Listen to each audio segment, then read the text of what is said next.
Oscar Piastri prend sa revanche et remporte la course après un dépassement dès le début du Grand Prix. Et nous avons eu un Grand Prix une fois de plus marqué par une polémique liée à la pluie. Parlons-en maintenant. Mes amis, nous avons eu un Grand Prix de Belgique qui, une fois encore, a été marqué par la pluie. Et comme nous le savons bien, la Formule 1 ne roule pas sous la pluie. Le pneu à bande bleue de Pirelli est inutile. On pourrait déjà dire que Pirelli ne devrait même plus produire de pneus à bande bleue car ils ne sont pas utilisés. Les pilotes ne les aiment pas, ils ne sont jamais utilisés car la Formule 1 ne les autorise même pas. Il n'y a donc aucune raison de dépenser de l'argent en recherche, développement et fabrication pour un pneu inutile. Il est totalement inutile.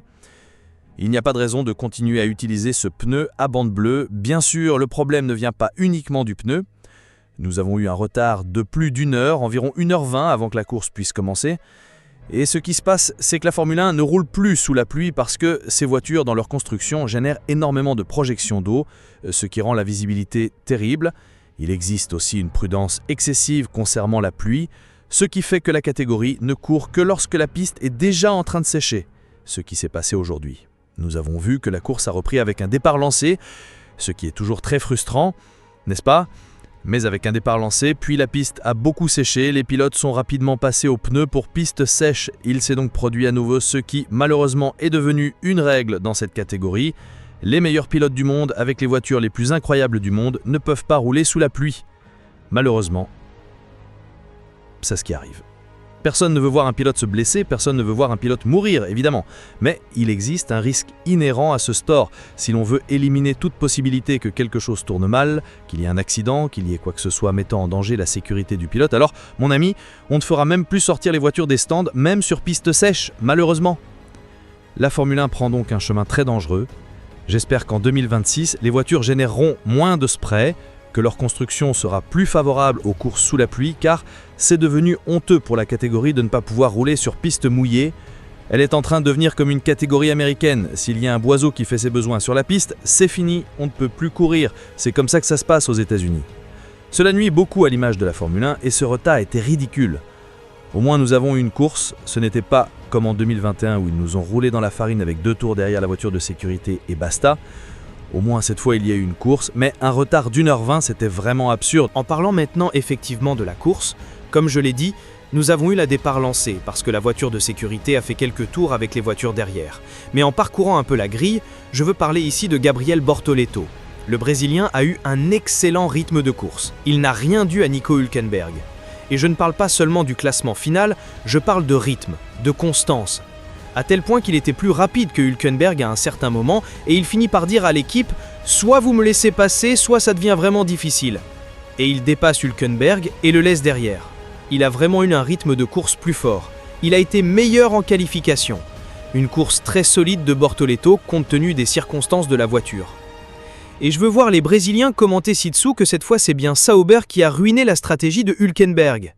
En réalité, la stratégie n'était pas idiote, c'était même une bonne stratégie. Il allait avoir des pneus beaucoup plus frais et aurait pu revenir en dépassant tout le monde. Mais il a eu la malchance, quand il est arrivé dans cette bataille pour la 10e place, qu'il y avait 3 pilotes, un petit train de DRS.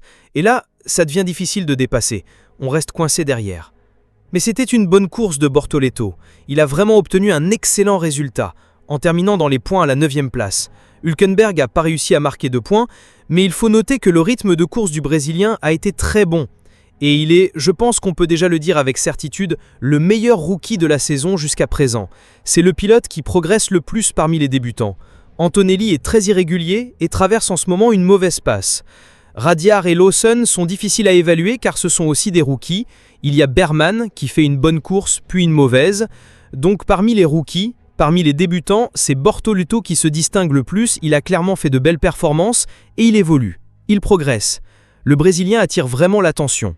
En parlant rapidement des autres pilotes du milieu de peloton qui ont marqué des points, on a Pierre Gasly à la 10e position, Liam Lawson en 8e, Alexander Albon en 6e, c'est-à-dire de bons résultats pour ces pilotes. Et il y a eu quelques batailles en fond de grille. Les Aston Martin ont très mal roulé. Il y a eu les Haas qui se sont un peu battus aussi, n'est-ce pas ? On a vu Berman et Esteban Ocon se battre, mais ils sont restés, Ocon en particulier, plus en arrière. Yuki Tsunoda a aussi eu de la malchance avec la stratégie, il a fini par reculer, n'a pas réussi à résister à l'attaque de Hülkenberg à la fin de la course. Donc on a eu un peu d'action par là, mais c'est ce genre d'action qui ne retient l'attention de personne, n'est-ce pas? Le public ne se soucie pas vraiment de ceux du fond de la grille. C'était vraiment une course où l'action en piste a été bien plus rare. En parlant du peloton de tête, nous avons eu une course marquée par une intense poursuite de Verstappen sur Leclerc pendant toute l'épreuve. Verstappen, sous la pluie, avait visiblement une configuration avec plus d'appui aérodynamique, contrairement à ce qui s'était passé à Silverstone, et il a attaqué. Leclerc s'est très bien défendu. Charles Leclerc a réussi à contenir Verstappen et ensuite, lorsque la piste s'est asséchée, les choses se sont un peu calmées, n'est-ce pas? Il a réussi à creuser l'écart du DRS avec Verstappen et c'est devenu plus tranquille. Une très belle course défensive de Charles Leclerc avec la Ferrari mise à jour. Tandis que Verstappen, sans doute frustré, n'a pas réussi à faire le dépassement tant que la piste était encore mouillée. Donc excellente course de Charles Leclerc, tandis que son coéquipier Lewis Hamilton a été le pilote du jour, offrant beaucoup de spectacles dans la première partie de la course. Quand la piste était encore mouillée, Hamilton, qui avait lui aussi une aile configurée pour plus d'appui, a dépassé beaucoup de pilotes, il était très rapide. Et ensuite, une fois passé au pneu pour piste sèche, il s'est échappé, réalisant un excellent undercut. Lewis Hamilton a été le pilote du jour, mais plus tard, dans la lutte contre Alexander Albon, on voyait bien que la vitesse de pointe de la Williams reléguait Hamilton au second plan, et il n'a pas pu faire grand-chose de plus face à Albon. Du côté des McLaren, Piastri a fait, ce que Verstappen lui avait fait samedi, et a rendu l'appareil à Lando Norris. Hier, je vous disais que Norris avait obtenu la pole position sur un circuit où Piastri était le grand favori depuis vendredi, et qu'il devait profiter de ce moment mental. Il ne l'a pas fait. Il a été dépassé assez facilement. Il s'est plaint d'un problème de batterie, cela a pu beaucoup contribuer au dépassement de Piastri. Mais ensuite, quand il poursuivait Piastri, ayant chaussé les pneus durs, et donc avec des pneus plus frais en fin de course que ceux de Piastri qui étaient en médium, Lando Norris a commis 3 erreurs. Et c'est là que ça coince, c'est là qu'on insiste. Piastri est plus constant, c'est un pilote plus froid que Lando Norris. Lando Norris vient de victoire, oui, c'est un pilote très rapide, je l'ai déjà dit de nombreuses fois. Mais regardez, encore une fois, au moment décisif, 3 erreurs qui lui ont coûté la possibilité de se battre pour la victoire. Je ne sais pas s'il aurait dépassé, mais il aurait certainement été beaucoup plus proche de Piastri, dans une bagarre avec DRS par exemple. Les 3 erreurs ont coûté cher à Norris. Piastri, qui n'y est pour rien, a fait une course parfaite et a remporté l'épreuve. Il augmente son avance au championnat à 16 points et montre à quel point la McLaren est bien au-dessus de ses rivales. La McLaren a terminé avec 20 secondes d'avance sur Leclerc à la fin de la course. Elle est bien supérieure, largement devant. La McLaren est la voiture à battre. Il est très probable que cela reste ainsi jusqu'à la fin de la saison. Et ce Grand Prix de Spa n'a pas été extraordinaire. Le retard restera plus marquant que la course elle-même. Mais on a vu que le milieu de peloton est très resserré. La Sauber va très bien, la Ferrari peut se battre contre la Red Bull, la Mercedes est un peu plus en retrait et la Williams est la grande force du milieu de peloton. Donnez-moi votre avis sur la course dans les commentaires.